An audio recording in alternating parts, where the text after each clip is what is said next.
Hi hello welcome back to Mini Shibu vlogs. ഇന്ന് നമുക്കൊരു subscriber അയച്ചു തന്ന ഒരു മെഷർമെന്റ് വെച്ച് ബ്ലൗസ് ഞാൻ ബോർഡിൽ എക്സ്പ്ലെയിൻ ചെയ്ത് കാണിക്കാം കേട്ടോ. ഇച്ചിരി വലിയ ബ്ലൗസ് ആണ്.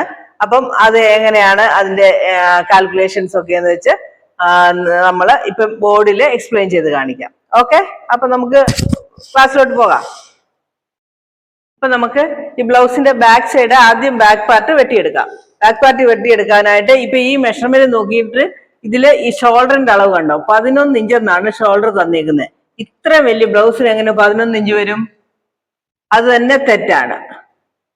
ഇവിടെ ഒരു മിനിമം ഒരു 18-19 ഇഞ്ചെങ്കിലും ഷോൾഡർ വരണം. നമുക്കിതിപ്പം 18 എന്ന് വെക്കാം. 19 കാണുമെന്നാണ് എൻ്റെ ഒരു കാൽക്കുലേഷൻ. 18 ഇഞ്ച് ഷോൾഡർ ഉണ്ട്, മിക്കവാറും ഇവർക്കും ഉണ്ടാവും. അപ്പൊ 18 ഇഞ്ച് ഷോൾഡർ വെച്ചാണ് നമ്മളിപ്പം കാൽക്കുലേറ്റ് ചെയ്യാൻ പോകുന്നത്. ആദ്യം തുണി ഫോൾഡ്. ഇതാണ് നമ്മളുടെ തുണി. ഇതാണ് നമ്മൾ ബാക്ക് കട്ട് ചെയ്യാൻ എടുത്തിരിക്കുന്ന തുണി. അപ്പൊ നമുക്ക് ഫസ്റ്റ് ഇതിന്റെ ഷോൾഡർ എത്ര വേണമെന്ന് നമുക്ക് കാൽക്കുലേറ്റ് ചെയ്ത് നോക്കാം. ഓക്കെ, നമുക്കിപ്പം ഇതിന്റെ മറ്റളവുകളെല്ലാം തന്നിട്ടുണ്ട്. നമ്മൾ ഇത് വിട്ടേക്കുക. ഇത് നമുക്കിപ്പോ അറിയത്തില്ല, നമ്മൾ വിട്ടേക്കുക. അപ്പൊ നമുക്ക് ചെസ്റ്റ് അളവ് എടുക്കാം. 47 ചെസ്റ്റ് അളവ് തന്നിട്ടുണ്ട്. 47 ഡിവൈഡഡ് ബൈ 6. ഇതാണ് നമ്മളുടെ നമുക്ക് വേണ്ടുന്ന ഷോൾഡറിന്റെ അളവ് മെഷർമെന്റ്. Chest divided by 6. അപ്പം ഇതിന് 47നെ 6 കൊണ്ട് ഡിവൈഡ് ചെയ്യുമ്പം എത്ര വരും? 6 7 42, 6 8 48, 6 8 48, 6 7.8 വരും ഇവരുടെ മൊത്തം ഷോൾഡർ. 7.8 ഇത്രയും കൊടുത്തെങ്കിൽ ഇത്ര വലിയ ബ്ലൗസ്, അതായത് 47 inch chest, 50 inch bust circumference ഉള്ള ഒരു ബ്ലൗസിന് നമ്മൾ 7.8 അത്രയും ഷോൾഡർ കൊടുത്തെങ്കിലേ ഈ ബ്ലൗസ് ഇടാൻ പറ്റത്തുള്ളൂ. 11 ഇഞ്ച് എന്നുള്ളത് തെറ്റാണ്. അതെങ്ങനെയോ എവിടുന്ന് എടുത്താണെന്ന് അറിയത്തില്ല, തെറ്റാണ്. 7.8 വരും. നമുക്ക് നമ്മൾ ഒരു ഉദ്ദേശം ഒരു 18 ഇഞ്ച് എന്ന് വെച്ചാൽ കൂടെ പിന്നെ -2 ഇഞ്ച് 2-2.5 ഇഞ്ച് കൊടുത്താലും ഇതേ അളവ് തന്നെയായിരിക്കും വരുന്നത്. 18 നിന്ന് നമ്മൾ 2.5 ഇഞ്ച് കുറച്ചായിരിക്കും നമ്മൾ ഷോൾഡർ വെക്കുന്നത്. അപ്പം 2.5 ഇഞ്ച് കുറച്ചാൽ തന്നെ നമുക്ക് 7.5 ഇഞ്ച് കിട്ടും. 15 ഇഞ്ച് ഷോൾഡർ വരണമല്ലോ, 15.5 ഇഞ്ച് ഷോൾഡർ വരണമല്ലോ. 18 - 2.5 ഇഞ്ച് എന്ന് പറയുമ്പോൾ 15.5 വരത്തില്ലേ? അപ്പൊ ഇത് 7.8 ഇച്ചിരും കൂടെ വരും, 3/4 വരും, അത്രേ ഉള്ളൂ. അപ്പം ഇതായിരിക്കും ഇതിന്റെ കറക്റ്റ് മെഷർമെന്റ്. 7.8 ഇഞ്ച് വേണം ഇതിന്റെ ഷോൾഡർ എടുക്കാൻ. ഓക്കെ, നമ്മൾ ഷോൾഡർ കണ്ടുപിടിച്ച് കഴിഞ്ഞു. ഇനി നമുക്ക് ആം ഹോളിന്റെ ഹൈറ്റ് ആണ് വേണ്ടത്. ആം ഹോളിന്റെ ഹൈറ്റും ചെസ്റ്റ് ഡിവൈഡഡ് ബൈ 6 തന്നെയാണ്. അപ്പം നമുക്ക് ഈ 7.8 തന്നെയായിരിക്കും ആം ഹോളിന്റെ കൈക്കുഴിയുടെ ഇറക്കം. അതും സെയിം 7.8 തന്നെയാണ്. ഈ ഷോൾഡർ എത്ര വരുന്നു അത് തന്നെയാണ് ആം ഹോളിന്റെ ഇറക്കവും വരുന്നത്. ഇനി നമുക്ക് കണ്ടുപിടിക്കേണ്ടത് ചെസ്റ്റ് ചുറ്റളവാണ്. ചെസ്റ്റ് ചുറ്റളവ് നമുക്ക് ഈ ആം ഹോളിന്റെ കൈക്കുഴിയുടെ ഇറക്കം എവിടെ വന്നോ അതിന്റെ നേരെയാണ് നമുക്ക് ചെസ്റ്റ് ചുറ്റളവ് കണ്ടുപിടിക്കേണ്ടത്. ചെസ്റ്റ് നമ്മൾ എപ്പോഴും ബെസ്റ്റ് വെച്ചാണല്ലോ എടുക്കുന്നത്. Best 50 + 2 52 divided by 4. ബെസ്റ്റ് ഉള്ളവർക്ക് 50 ആണ്. പ്ലസ് 2 ഇഞ്ച് ചേർത്തിട്ട് 2 ഇഞ്ചും കൂടെ കൂട്ടിയ 52. 52 ഡിവൈഡഡ് ബൈ 4 എത്ര വരും? 13 ഇഞ്ചാണ് ഇവരുടെ ബെസ്റ്റിന്റെ ചുറ്റളവ് വരുന്നത്. 13 ഇഞ്ച്. മനസ്സിലായോ? ബെസ്റ്റ് സർക്കംഫറൻസ് 50 ഉണ്ട്, പ്ലസ് 2 ഇഞ്ച് കൂടെ കൂട്ടി 52 ഡിവൈഡഡ് ബൈ 4 ആണ് ബെസ്റ്റ് സർക്കംഫറൻസ്. പിന്നെ നമ്മൾ നോക്കുന്നത് ആം ഹോളിന്റെ ചുറ്റളവ്. ആം ഹോൾ ചുറ്റളവ് ഒരു 18 ഇഞ്ച് കൊടുത്തിട്ടുണ്ട്. 18 അല്ല, മിനിമം ഒരു 19-19.5 എങ്കിലും ഇവർക്ക് ആം ഹോളിന്റെ ചുറ്റളവ് വരും. ഇപ്പൊ നമ്മൾ ഷോൾഡർ അളവ് കണ്ടുപിടിച്ചു, കൈക്കുഴി കണ്ടുപിടിച്ചു, ചെസ്റ്റിന്റെ മെഷർമെന്റ് കണ്ടുപിടിച്ചു. ഇനി നമുക്ക് വേണ്ടുന്ന ആം ഹോൾ. ആം ഹോൾ ഇവർ നമുക്ക് തന്നേക്കുന്നത് 18 ഇഞ്ച് എന്നാണ്. തീർച്ചയായിട്ടും ഇത്രയും വലിയ ബ്ലൗസിന് 18 ഇഞ്ച് കൈ ഇവിടെ വരെ പോലും പോകത്തില്ല. അപ്പൊ എന്താ ചെയ്യണം? നമുക്ക് ഓൾറെഡി ചെസ്റ്റ് ഉണ്ടല്ലോ, ചെസ്റ്റ് 47 ഡിവൈഡഡ് ബൈ 4.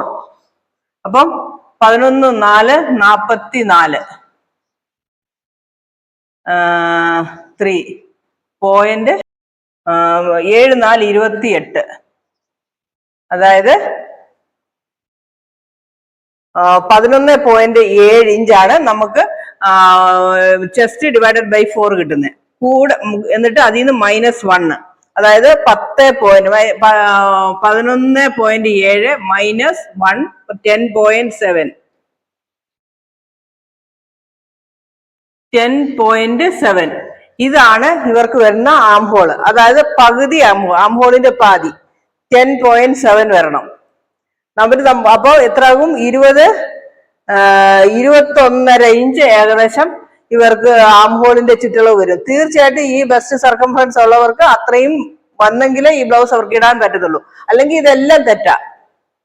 ഇത് ആംഹോൾ ഇതാണെന്നുണ്ടെങ്കിൽ ഇതെല്ലാം തെറ്റാ. അല്ലാതെ ഇതും കൂടെ ഒരിക്കലും മാച്ച് ആകത്തില്ല. അപ്പം നമ്മൾ കണ്ടുപിടിക്കേണ്ടത്, ഇങ്ങനെയൊക്കെയുള്ള അളവുകൾ വരുമ്പോൾ നമ്മൾ കണ്ടുപിടിക്കേണ്ടത് ചെസ്റ്റ് അളവ് ഉണ്ടെങ്കിൽ ആ ചെസ്റ്റ് അളവിനെ 4 കൊണ്ട് ഡിവൈഡ് ചെയ്തിട്ട് അതിൽ നിന്ന് 1 ഇഞ്ച് മൈനസ് ചെയ്താൽ നമുക്ക് ആംഹോളിന്റെ ഹൈറ്റ് കിട്ടും. അപ്പൊ ഇവിടുന്ന് ഒരു 2.5-3 ഇഞ്ചോളം നമ്മൾ ഇങ്ങോട്ട് കൊണ്ടുവരണം. അല്ലെങ്കിൽ ഇവർക്ക് ഇവിടൊക്കെ ഇവിടെ നിങ്ങൾക്ക് കാണാൻ പറ്റുന്നുണ്ടോ? ഇവിടെ ഉണ്ടല്ലോ നമ്മുടെ ഈ ഭാഗം, ഇവിടെ ഒന്നും സ്ഥലം കിട്ടത്തില്ല. ഇങ്ങനെ അകത്തോട്ടങ്ങ് പോകും. ഇവിടൊക്കെ അവർക്ക് ദശ കാണും. അപ്പൊ ഇങ്ങോട്ട് കയറി ഈ കൈക്കുഴി ഇങ്ങനെ കയറി വൃത്തിയായിട്ട് ഇരിക്കണമെന്നുണ്ടെങ്കിൽ ഇവിടുന്ന് ഒരു 3-3.5 ഇഞ്ചെങ്കിലും ഇങ്ങോട്ട് വരണം. വന്നെങ്കിലേ എനിക്ക് ഏകദേശം 3 ഇഞ്ചെങ്കിലും വരണം. വന്നെങ്കിലേ ഈ ബ്ലൗസിന് ഇവിടെ അവർക്ക് സ്ഥലം കിട്ടുള്ളൂ. ഒത്തിരി അങ്ങ് അകത്തോട്ട് പോയി കഴിഞ്ഞാൽ ആംഹോളും വലുതായിക്കൊണ്ടേയിരിക്കും. അപ്പൊ ആംഹോൾ ഇവർക്ക് 10.7 എവിടെ വരുന്നോ അതിനനുസരിച്ച് ഇത് ഇവിടെ കൊണ്ടുവരണം. എങ്ങനെ മാർക്ക് ചെയ്താൽ ആംഹോള് 10.7 വരുന്നോ? 10.75 വരണം. വരാന് എത്രയും നമുക്ക് ഇവിടെ ഇങ്ങോട്ട് കൊണ്ടുവരാമോ അത്രയും കൊണ്ടുവന്ന് നമ്മൾ മാർക്ക് ചെയ്യണം. തുണിയിൽ അതായത് ഇച്ചിരൂടെ കറക്റ്റായിട്ട് ഞാൻ കാണിച്ചു തരാമായിരുന്നു എവിടെ വരും എന്നൊക്കെ. കറക്റ്റ് മാർക്ക് എടുത്ത്. ഇപ്പൊ നമുക്ക് ഈ അളവിലുള്ള തുണിയൊക്കെ വെട്ടാനില്ലല്ലോ, അത് കാരണം ഞാൻ ബോഡി കാണിക്കുന്നത്. ഇപ്പൊ നമുക്ക് ഈ ഷോൾഡറുമായി, ചെസ്റ്റായി, കൈക്കുഴിയായി, ആംഹോളായി. ഇനി നമുക്ക് വേണ്ടത് നെക്ക് എങ്ങനെ കണ്ടുപിടിക്കാം? നെക്കൊന്നും ഇതിൽ അവർ തന്നിട്ടില്ല. അപ്പൊ നമുക്ക് നെക്ക് നമ്മളെ കണ്ടുപിടിച്ചെടുക്കണം. ഇതങ്ങ് തുടക്കട്ടെ. നെക്ക് എങ്ങനെ വെച്ച് കണ്ടുപിടിക്കാമെന്ന് നോക്കാം. നെക്കിന്റെ വിട്ട് കണ്ടുപിടിക്കാനായിട്ട് 47 ഡിവൈഡഡ് ബൈ 12, അപ്പം 3.36. ചെസ്റ്റ് ഡിവൈഡഡ് ബൈ 12 -4 ഇഞ്ചാണ് നമുക്ക്. ഇതിന്ന് 3.9 4 ഇഞ്ച് പോയാ 3.9 4 ഇഞ്ച് കുറച്ചിട്ട് ഒരു 3.25 ഇച്ചിരി കുറവ്, 3.25 ഒരു പോയിന്റ് കുറച്ച് നമ്മള് നെക്കിന്റെ വിട്ടെടുക്കണം. മനസ്സിലായോ? ചെസ്റ്റ് ഡിവൈഡഡ് ബൈ 12 -4 ഇഞ്ച് വരുമ്പോ 3.25 നമ്മൾ ഇവിടെ അടയാളപ്പെടുത്തി. ഈ നെക്കിന്റെ ഹൈറ്റ് വന്ന് ഒരു ഇത്രയുള്ള നെക്ക് ആകുമ്പോൾ, ഇത്രയും വലിയ ബോഡി ആകുമ്പോൾ ഒരു 9.5-10 ഇഞ്ചെങ്കിലും കൊടുത്തെങ്കിലേ ഒരുവിധം നെക്ക് ഉണ്ടാകത്തുള്ളൂ. കഴുത്തിറക്കം ഒരു വിധമെങ്കിലും ഉണ്ടാകത്തുള്ളൂ. ഇതും കഴിഞ്ഞു. ഇനി നമുക്ക് വേണ്ടുന്നത് വേസ്റ്റ് ആണ്. വേസ്റ്റ് 46 ഇവിടെ കൊടുത്തേക്കുന്നത്. 46 ഡിവൈഡഡ് ബൈ 4, അപ്പൊ എത്രയായി? 11.5. ഇവിടെ 11.5 നമ്മൾ ഇവിടെ മാർക്ക് കൊടുത്ത് ഇതിങ്ങനെ വരയ്ക്കുക. ഇപ്പൊ നമുക്ക് ബാക്കിന്റെ അളവ് കഴിഞ്ഞു. മനസ്സിലായോ? ഷോൾഡർ എടുത്തു. ഷോൾഡർ നമ്മൾ കണ്ടുപിടിച്ചു. ആംഹോളിന്റെ ഹൈറ്റ് നമ്മൾ കണ്ടുപിടിച്ചു. ചെസ്റ്റിന്റെ ചുറ്റളവ് നമ്മൾ കണ്ടുപിടിച്ചു. നെക്കിന്റെ വിഡ്ത്ത് നമ്മൾ കണ്ടുപിടിച്ചു. നെക്കിന്റെ ഇറക്കം നമ്മളായിട്ട് ഒരു ഇറക്കം കൊടുക്കുമായിരുന്നു. അവർ തന്നിട്ടില്ല. ഇറക്കം അവരവരുടെ ഇഷ്ടമായതുകൊണ്ട് നമ്മൾ അങ്ങനെ കൊടുക്കുമായിരുന്നു. വേസ്റ്റ് നമ്മളിപ്പം കണ്ടുപിടിച്ചു. അത് ഫ്രണ്ട് ആണ് നമുക്ക് വെട്ടേണ്ടത്. ഇപ്പൊ ഇത് നമ്മളങ്ങ് മായ്ച്ചിട്ട് നമ്മൾ ഫ്രണ്ട് മാർക്ക് ചെയ്യുക. ഫ്രണ്ട് എടുക്കുമ്പോൾ നമുക്കറിയാമല്ലോ, ഈ പീസ് നമ്മൾ എടുത്ത് അങ്ങോട്ട് വേറൊരു പീസിലോട്ട് നമ്മൾ ഇടുവാണ്. അപ്പൊ നമുക്ക് ഇവിടെ 3.25 -1 പോയിന്റ്. കൈക്കുഴി നമുക്ക് അതിന്റെ ബാക്കിയുള്ളതാണ് നമ്മളുടെ ഷോൾഡർ. കൈക്കുഴി നമ്മൾ എടുത്തേക്കുന്നത് എത്രയായിരുന്നു? 7.8. ഈ മാർക്ക് ഇതെല്ലാം നമ്മൾ ഇതിൽ എന്ത് വരുന്നോ അത് തന്നെ ഇവിടെ ട്രേസ് ചെയ്തേക്കുക. നെക്കിന്റെ ഇറക്കം മാത്രം നമുക്ക് ഫ്രണ്ട് നെക്കിന്റെ ഇറക്കം നമുക്ക് ഒരു 7.5 ഇഞ്ച് കൊടുക്കാം. 7.5 ഇഞ്ച്. 7.5 ഇഞ്ചിൽ നമ്മൾ മാർക്ക് ചെയ്തു. ഇനി നമുക്ക് ഇതാണ് നമ്മുടെ തുണി ഫുള്ള്, നടക്കുന്നത് വരെ വേണ്ട. എന്നിട്ട് ഇവിടെ ആം ഹോള് നമ്മൾ മാർക്ക് ചെയ്തു. ആം ഹോളിൽ നിന്ന് ഒരു 1/2 ഇഞ്ച് അരയോ 3/4 ഇഞ്ചോ കൊടുക്കണം. ഈ ബ്ലൗസിൽ ഇങ്ങനെയുള്ള ബ്ലൗസുകളൊക്കെ നമുക്ക് വെട്ടുമ്പോഴേ നമുക്ക് പറയാൻ പറ്റത്തുള്ളൂ എത്രയും വരും എന്നുള്ളത്. ഒരു 3/4 ഇഞ്ച് തന്നെ ഫ്രണ്ട് നമ്മൾ കുഴിച്ചു വെട്ടുക. ചിലപ്പം ഒത്തിരി ചെസ്റ്റ് ഒക്കെ ഉള്ളവർക്കാണെങ്കിൽ അത്രയ്ക്ക് വെട്ടേണ്ടി വരത്തില്ല. ഇനി നമ്മൾക്ക് കണ്ടുപിടിക്കേണ്ടത് ഡാർട്ടാണ്. നമ്മളിപ്പോ ഇതിന്റെ ഡാർട്ട് കണ്ടുപിടിക്കാൻ ഡാർട്ടൊന്നും അവർക്ക് തന്നിട്ടില്ല. നമുക്കിപ്പോ ഇത് കണ്ടുപിടിക്കണം. ഡാർട്ട് കണ്ടുപിടിക്കാനായിട്ട് ഇവിടെ നമുക്ക് ബെസ്റ്റ് സർക്കംഫറൻസ് തന്നിട്ടുണ്ട് 50 ഡിവൈഡഡ് ബൈ 4 ആണ് നമ്മളുടെ ഡാർട്ടിന്റെ ഹൈറ്റ്, മെയിൻ ടക്കിന്റെ height. 50 divided by 4 is equal to 12.5. അപ്പം ഇവിടുന്ന് നമ്മൾ നേരെ ഇവിടെ 12.5 ഒരു മാർക്ക് കൊടുക്കണം. 12.5 മനസ്സിലായോ? 12.5 ഇവരുടെ ഇവിടുന്ന് ബ്രസ്റ്റിന്റെ പോയിന്റ് വരെയുള്ള ടക്കിന്റെ ഇറക്കം. അടുത്തത് നമുക്ക് അണ്ടർ ബ്രസ്റ്റിന്റെ ഹൈറ്റ് കണ്ടുപിടിക്കണം. അണ്ടർ ബ്രസ്റ്റിന്റെ ഹൈറ്റ് കണ്ടുപിടിക്കാനായിട്ട് 50 ഡിവൈഡഡ് ബൈ 3, അതായത് ബെസ്റ്റ് ചുറ്റളവിനെ 3 ഭാഗിക്കുമ്പോൾ കിട്ടുന്നതാണ് നമുക്ക് അണ്ടർ ബ്രസ്റ്റിന്റെ ഹൈറ്റ്. അപ്പം 3 ഭാഗിക്കുമ്പോൾ എത്ര കിട്ടും നോക്കാം. 6 3 48, 16 ഇഞ്ചാണ്. ഇവിടുന്ന് ഇവിടെ വരെ 12.5 കിട്ടി. ഇവിടുന്ന് ഇങ്ങോട്ട് 16 ഇഞ്ച്, താഴോട്ട് 16 ഇഞ്ചില് നമ്മൾ ഒരു മാർക്ക് കൊടുക്കുക. ഇവിടുന്ന് ഇങ്ങോട്ടുള്ള അകലം, അതായത് ഇവിടുന്ന് ഇങ്ങോട്ടുള്ള ഈ പോയിന്റിലോട്ടുള്ള ഡിസ്റ്റൻസ് എത്ര വേണമെന്ന് വെച്ചാൽ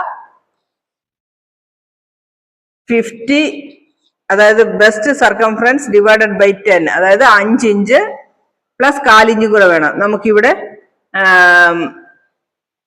തുണി അറ്റാച്ച് ചെയ്യാനുള്ള തുണി വേണമല്ലോ. അപ്പൊ 5.25 ഇഞ്ച് ഡിസ്റ്റൻസിൽ വേണം ഈ മാർക്ക് വരാൻ. അപ്പൊ നമ്മൾ ഇത് മാർക്ക് ചെയ്യുമ്പോൾ നമ്മൾ ശ്രദ്ധിക്കേണ്ട ഒരു കാര്യം, ഇവിടെ 5.25 ഇഞ്ച് ഡിസ്റ്റൻസ് ഉണ്ടോന്ന് ഇത് നോക്കിയിട്ട് വേണം നമ്മൾ ഇനി അത് കഴിഞ്ഞിട്ട് വേണം ഇവിടുത്തെ ടക്ക് നമ്മൾ പിടിക്കാന്. അത് കഴിഞ്ഞ് നമുക്ക് ഇവിടുന്ന് ഇങ്ങോട്ടുള്ള ഒരു ടക്ക്, ഈ ടക്ക് ഇതിനും ഒരു 2 ഇഞ്ചിന് കൂടുതൽ ഗ്യാപ്പ് കൊടുക്കണം. ഇവിടുന്ന് ഇങ്ങോട്ടൊരു ടക്ക്, ഇവിടുന്ന് ഒരു 2 ഇഞ്ച് കൂടുതൽ ഗ്യാപ്പ് കൊടുക്കണം. ഇത്രയും വലിയ ബ്ലൗസ് അല്ലേ. അപ്പം എന്നിട്ട് നമ്മൾ ഇവിടുന്ന് ഒരു 2 ഇഞ്ച് മേളിലോട്ടൊരു മാർക്ക്, ഇവിടെ ഒരു 2.5 ഇഞ്ച് മേളിലോട്ടൊരു മാർക്ക്. ഇതെല്ലാം കഴിഞ്ഞിട്ട് നമ്മുടെ ഹിപ്പ് അളവ് എത്രയാണോ, അതായത് വേസ്റ്റ് 46 ഡിവൈഡഡ് ബൈ 4 എത്ര ആയിരുന്നു? 11.25. ഈ 11.25 ഇഞ്ച് ഇവിടെ എടുത്തിട്ട് നമ്മളുടെ ബാക്കി സ്പേസ് എത്രയുണ്ടോ അതുകൊണ്ടാണ് നമ്മൾ ടക്ക് പിടിക്കുന്നത്. നമ്മൾ ഇവിടെ എല്ലാം മാർക്ക് ചെയ്ത് കഴിയുമ്പോൾ ഇവിടെ അളന്ന് നോക്കിയിട്ട് 11.25 എടുത്തിട്ട് ബാക്കിയുള്ളതാണ് നമ്മൾ ഇവിടെ ടക്ക് പിടിക്കേണ്ടത്. ഇതൊക്കെ തുണിയിലാണ്, എനിക്ക് കുറച്ചും കൂടെ ഈസി ആയിട്ട് എക്സ്പ്ലെയിൻ ചെയ്യാൻ പറ്റുമായിരുന്നു.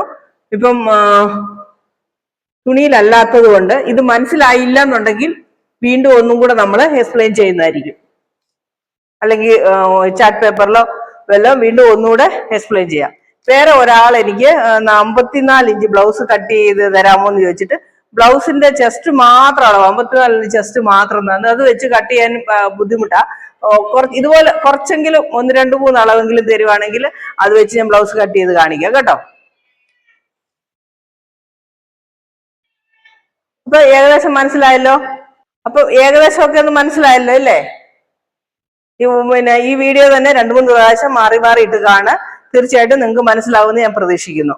ഓക്കെ, വീഡിയോ എല്ലാവരും കാണണം, ലൈക്ക് ചെയ്യണം, ഷെയർ ചെയ്യണം, സബ്സ്ക്രൈബ് ചെയ്യണം. മനസ്സിലായില്ലെങ്കിൽ വീണ്ടും ഇതേ വീഡിയോ തന്നെ ഇട്ട് വീണ്ടും കാണുക. അപ്പം നിങ്ങൾക്ക് കുറച്ചും കൂടെ ഇത് മനസ്സിലാക്കാൻ പറ്റും. ഇതുപോലുള്ള വലിയ ബ്ലൗസ് ഞാൻ വീണ്ടും പിന്നെ തുണി വരുമ്പോൾ അതിൽ ഞാൻ മാർക്ക് ചെയ്ത് കാണിക്കാം. തുണിയിൽ മാർക്ക് ചെയ്യുമ്പോൾ നിങ്ങൾക്ക് കുറച്ചും കൂടെ ഈസി ആയിട്ട് ഇത് അണ്ടർസ്റ്റാൻഡ് ആകുമെന്ന് ഞാൻ പ്രതീക്ഷിക്കുന്നു. അപ്പൊ ബൈ, സീ യു.